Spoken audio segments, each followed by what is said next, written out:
টাঙ্গাইলের মধুপুরে উৎসবমুখর পরিবেশে অনুষ্ঠিত হয়েছে জলছত্র স্পোর্টিং ক্লাব আয়োজিত ১২তম সুপার ক্লাব ফুটবল টুর্নামেন্ট ২০২৫-এর রোমাঞ্চকর সেমিফাইনাল।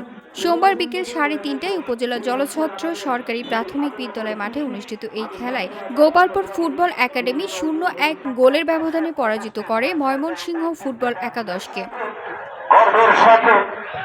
খেলা শুরু থেকে দুই দল আক্রমণ ভাগে আধিপত্য বিস্তার করে। শেষ মুহূর্তে ময়মনসিংহ সমতার চেষ্টা করলেও গোলের দেখা পায়নি। খেলায় প্রধান অতিথি হিসেবে উপস্থিত ছিলেন টাঙ্গাইল জেলা গণ অধিকার পরিষদের সভাপতি অ্যাডভোকেট সুজন মিয়া। তিনি বলেন, তরুণ সমাজকে আলোকিতর পথে রাখতে খেলাধুলার ভূমিকা অপরিসীম।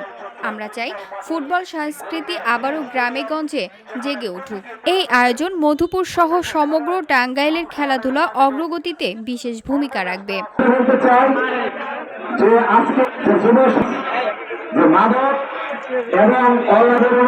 আপনারা সুশৃঙ্খলভাবে খেলা উপভোগ করবেন এবং হামফিট আছে আমাদের বিচারক বৃন্দ রয়েছেন তাদের।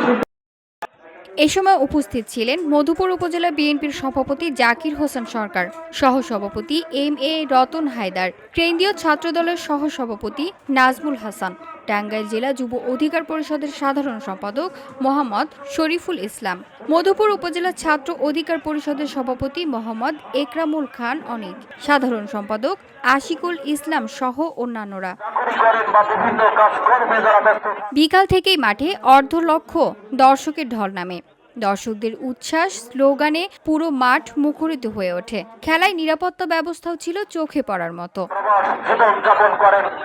VOD Bangla news desk.